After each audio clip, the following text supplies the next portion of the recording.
go.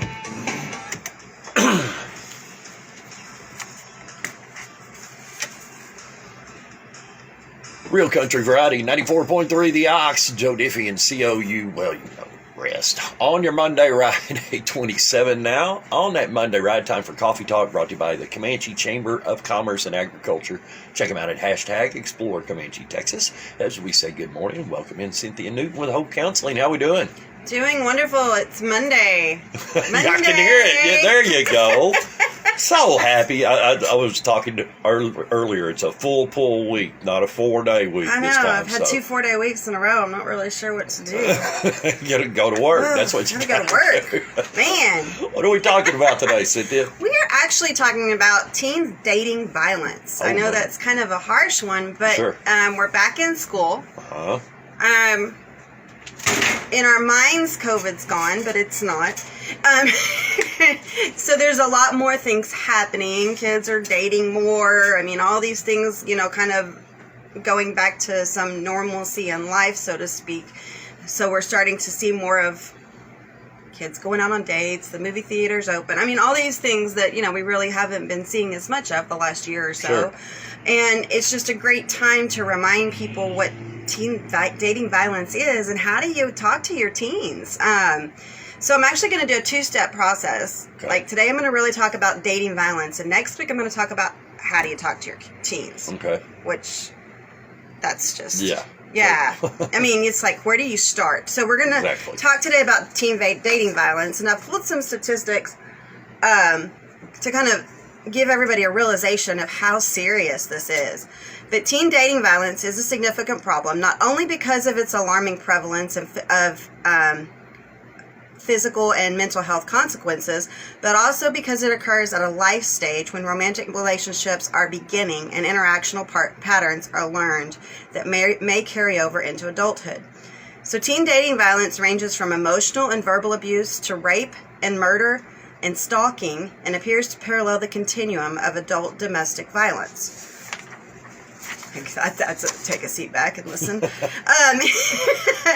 Teens often think some behaviors like teasing, name-calling, are a normal part of a relationship, but these behaviors can become abusive and develop into serious forms of violence. Many teens do not report unhealthy behaviors because they are afraid to tell family and friends. Data from the CDC's Youth Risk Behavior Survey this was completed in 2019.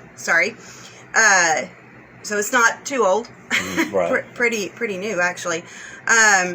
Showed that nearly 1 in 11 females and approximately 1 in 14 male high school students reported having experienced physical dating violence in the last year. Wow. Okay, that's not in total. That's just in the last year. So this was done in 2019, so within that 2018 time frame. And as you just said right there, it goes both ways. Yeah. About 1 in 8 females and 1 in 26 male high school students report having experienced sexual dating violence in the last year. 26% of women and 15% of men who were victims of contact sexual violence, physical violence, and or stalking by an intimate partner in their lifetime first experienced these or other forms of violence by that partner before age 18. Wow. 26% of women and 15% of men. So yeah, you take a seat back and you go, wow. That's right. I mean, that is a wow. It's a wow. Scary numbers. It is really scary numbers. And here I'm going to give you even more scary numbers. Okay.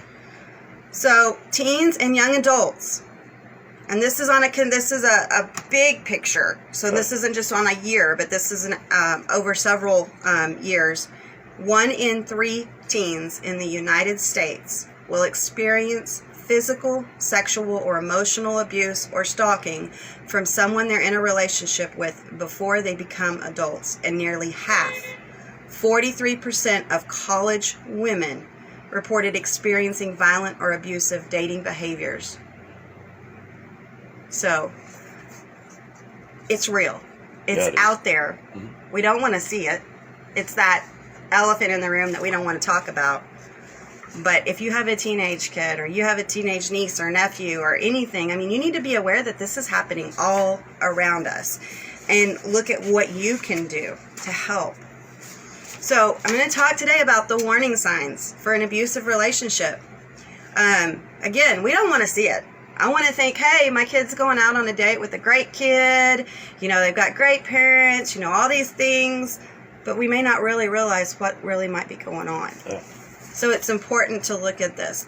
Teen dating abuse describes actual or threatened acts of physical, sexual, psychological, and verbal harm by a partner, boyfriend, girlfriend, or someone wanting a romantic relationship. It includes violence between two young people in a current or former relationship and can occur among heterosexual or same-gender couples. It can also include using the internet, social networking sites, cell phones, or text messaging to harass, pressure, or victimize. That's what teen dating abuse is. What are the warning signs? Teens may be experiencing a variety of physical and emotional changes during this time. As a result, your teen might not share everything that's happening. Know the warning signs. Be on the lookout for these that your child might display. Do you notice that your daughter or son spends less time with family and friends? Excessive text messaging, phone calling, emailing, or visiting with their boyfriend or girlfriend. Giving up things that used to be important to her or him. Starts having declining grades or missing school. Being pressured by a girlfriend or boyfriend about what to do, where to go, or what to wear. Worried about upsetting her or his boyfriend or girlfriend. Apologize or making excuses for her or his boyfriend's or girlfriend's behavior. Has injuries that he or she tries to cover up or can't explain. Being nervous. Just that going outside but just kind of feeling like you're on edge. That nonverbal of just being tense, being nervous, always looking around you. Those also are things that might be exhibiting of somebody that's being stalked.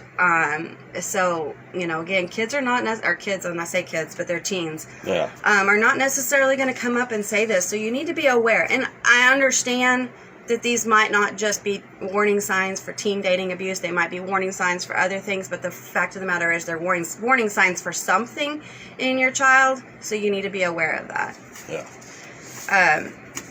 Before I get done, I have a hotline number that I'm going to give out for national dating abuse.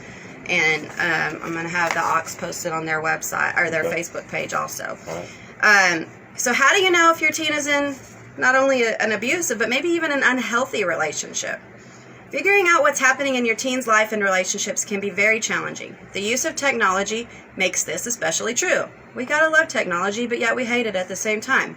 It's also very difficult for a teen to recognize and break free of unhealthy relationships, especially if they don't know what a healthy relationship looks like. There you go. We have kids all over the place that come from divorced families, that come from abusive family backgrounds, that come from seeing and growing up around domestic violence, and they think that's what's healthy and that's what's normal, but it's not. So you see things like people repeating the cycle, and because that's what's normal to them. So you might sit down with your child or a teenager and ask them and help them to recognize this. So you might ask them some questions. Does your boyfriend or girlfriend communicate openly with you when there's a problem? Do they give you space to spend time with your friends and family? Do they support and respect you? What does respect mean? Explain that to your kid. I had a session the other day and I was trying to explain what respect meant to a 15-year-old, and to see that a 15-year-old really didn't understand what respect meant, in the big picture in a lot of areas, that's a little overwhelming, and it's something that this generation going up, guys, they're just not seeing, and they're just not interacting on the same level that the older generations have. And yes, I'm in one of the older generations now, so Barely. I'll be honest, I am. If your son or daughter answered yes to any of these questions, it's likely that they are in a healthy relationship. Answered yes, okay? But if they answered no, then there could be some things that you might want to follow up with. Does your boyfriend or girlfriend ever try to stop you from seeing or talking to family or friends? Do they call you derogatory names, put you down, or criticize you? Even that done in joking is not a joke. Right. It messes with somebody's self-worth, their self-esteem. In the long run, over and over and over again, it can truly truly harm an individual, and it's very significant in the emotional abuse. Do they threaten or scare you? Do they threaten that, oh, if you do this, or if you don't come with me, or if you don't meet me here, then this is going to happen? Guys, this is happening every day, and this is happening in your town. Okay? I don't care where you are. If you're in Comanche, if you're in Eastland, or you're in Hamilton, or you're in Fort Worth, or Dallas, or Houston, it's happening. If you're anywhere, it is happening.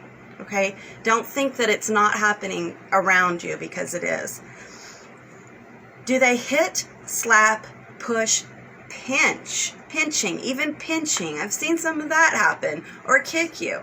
It might be, oh, just a little whatever, but no, it's not a little, because as a little can get to bigger, and it grows.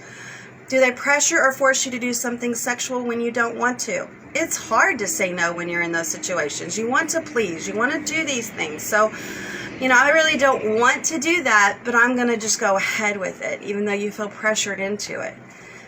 You have that right to say no. And it's very difficult because kids are, they're going to feel like they have to. Do they humiliate you when you are alone or in front of others? Do they control where you go, what you wear, or what you do? Controlling is a huge, huge, huge warning sign.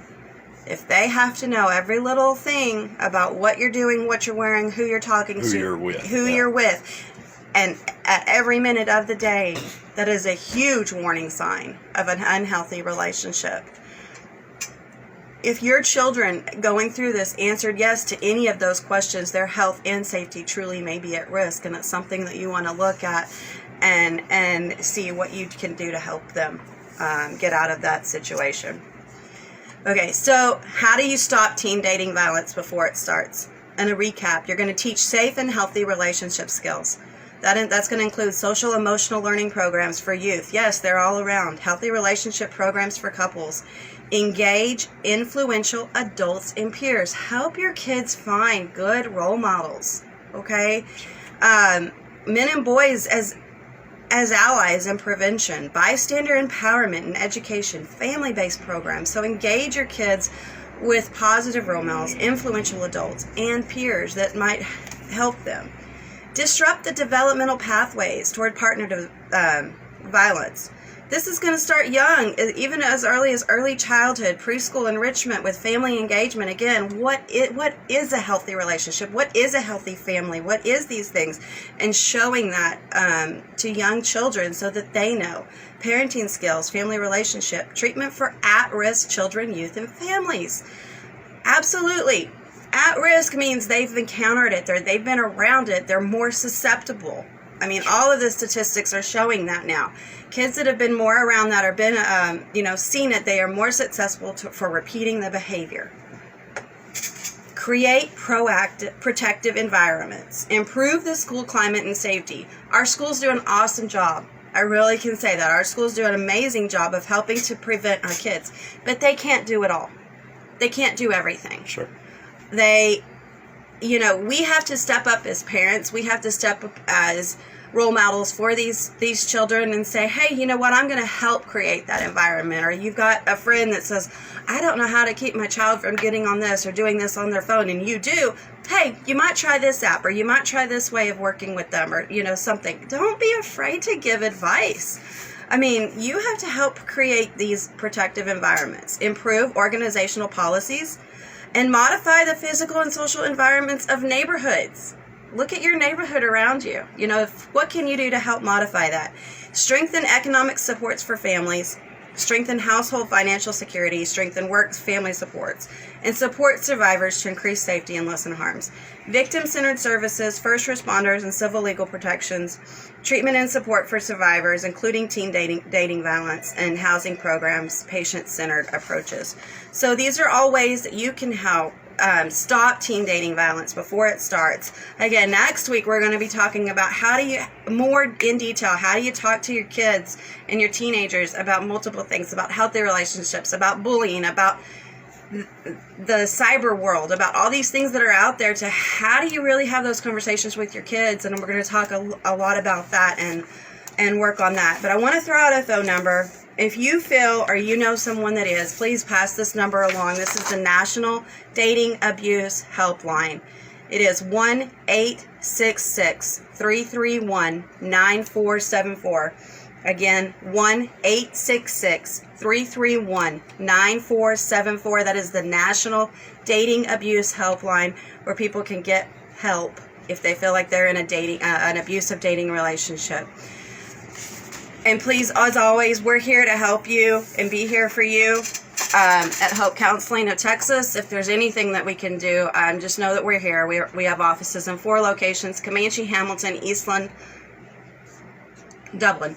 I just wanted to say, this teen dating thing, back when we were teenagers, and everybody probably had their heart broke at some point in time, and you just feel like it's the end of the world, right? You just want to put your hand in the sand. And these kids today, with the internet, that just magnifies the fact that, it's out there. Absolutely. It just makes it takes even it worse. to a whole different level. Yeah. So, absolutely. So, if you need anything, again, please contact us, 325-356-1105. That's Hope Counseling of Texas, and we're here for you. All right, Cynthia. Thank you. Thanks so much. This is John. Hey, my name is John Jackson. He's not some actor. Those numbers right there.